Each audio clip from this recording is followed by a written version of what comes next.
इतिहास, जैसा कि शब्द से स्पष्ट है इति प्लस हास इतिहास, वैसी प्राचीन कथा जिसको सुनने से लोगों को मतलब पिछले के बारे में कोई जानकारी प्राप्त हो। इतिहास यानी पिछले जन्म नहीं बीती बातों को। इतिहास लिखने का जो तरीका रहा यूरोप में अलग रहा और इंडिया में अलग रहा।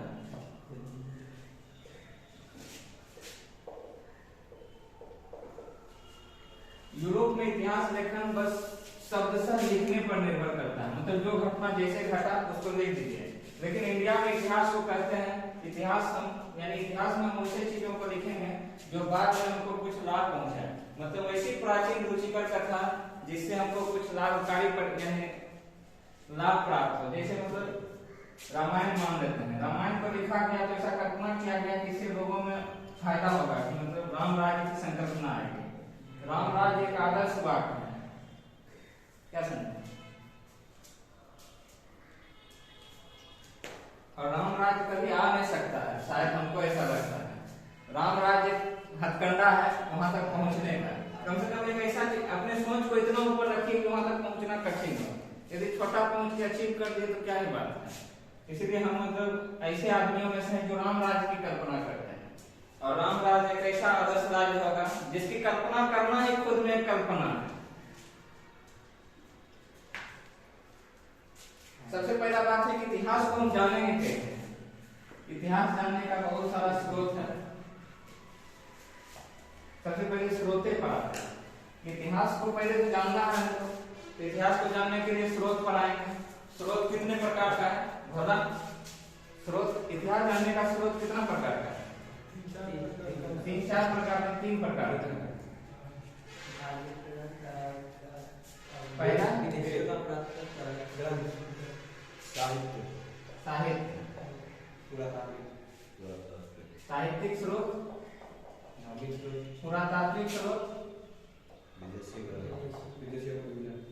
और विदेशी यात्री का प्रश्न।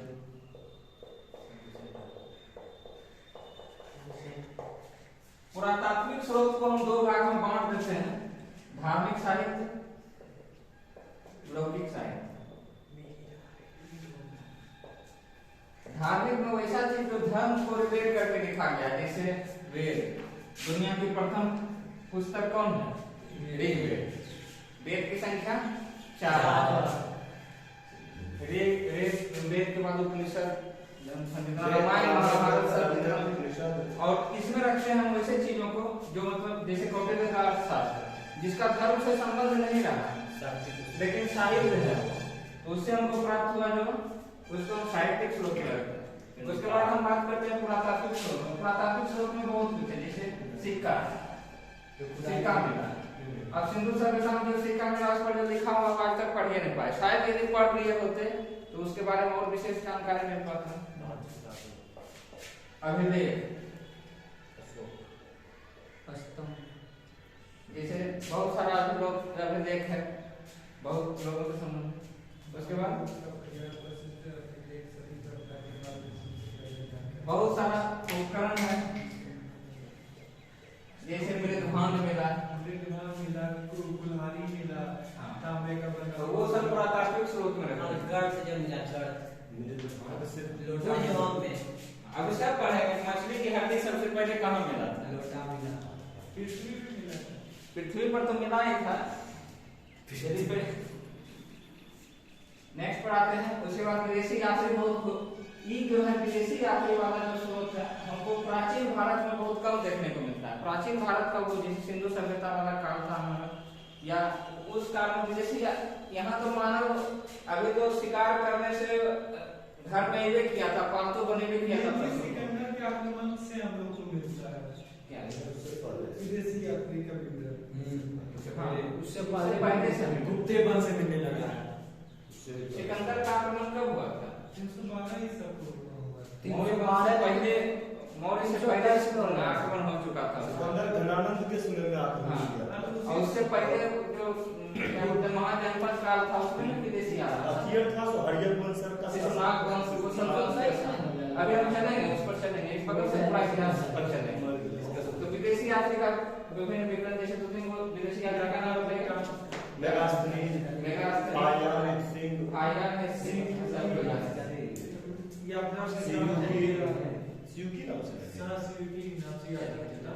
यहाँ तक समझ गए? मतलब इतिहास को हम जानेंगे कैसे? पहले हम साहित्य की यानी मतलब स्रोत की बात करते हैं कि पहले हम स्रोत को समझते हैं कि स्रोत कौन कौन स्रोत से क्या क्या चीज मिला, तो उसके बाद हम उस आधार पर इतिहास का देखिए एक्चुअली प्राचीन भारत का।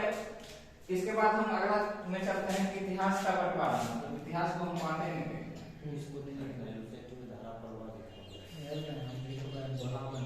इतिहास। इसको मान लेते हैं प्राचीन भारत का इतिहास, मध्यकालीन भारत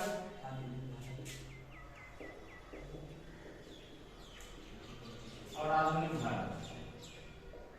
इतना इतिहास हमको पढ़ना है।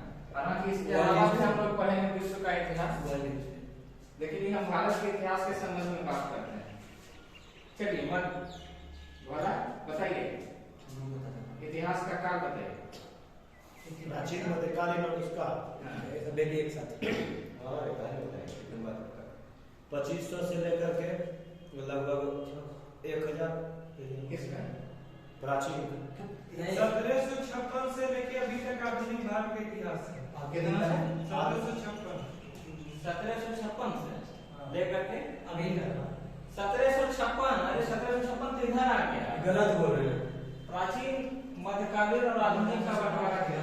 आधुनिक को तो वही देखते हैं 1700 मतलब कंपनी हम बताएं कंपनी के आगमन से 2500 से 1700 तक हो गया प्राचीन। हाँ, मध्यकालीन का हो गया 1700 से 2200। उस वैदिक युग तो सब प्राचीन में चला था। अरे बीसी में बोल रहे हैं। हाँ, बीसी में हम बोल रहे हैं। हम यहाँ जो लिखे हैं उस इतिहास को बांट लिया, नहीं बात पा रहे हैं। उसके वर्ष को बांट लिया। ये कौन इतिहास बोल रहे हैं? बात पाषाण काल, मध्य पाषाण काल बोल जो रहे हैं। इतिहास यहाँ लिखे हैं उसको बांट। प्राचीन में हो जाएगा 2300 से 1700 तक। प्राचीन 2300 से 1700 तक। 2500 से अरे देखिए 2500 नहीं, 2500 2500 कौन लिखा हुआ? प्राचीन भारत का इतिहास होगा 3 लाख BC से 2500 कौन ओ, ये वाला अच्छा 750 AD तक। ठीक है। 750 से 600। ये होगा 750 AD से 1756 AD तक, और ये 1756 से 1500। हाँ बोले तो आप हम कहे वही तो भैया, वही तो बोल रहे थे हम लोग। 1756 आधुनिक अरे तो आप हम इधर से शुरू कर, उत्तर आप पहले भूमिका बनाइएगा तब निष्कर्ष दीजिएगा, पहले निष्कर्ष से निकाल दीजिएगा। आधुनिक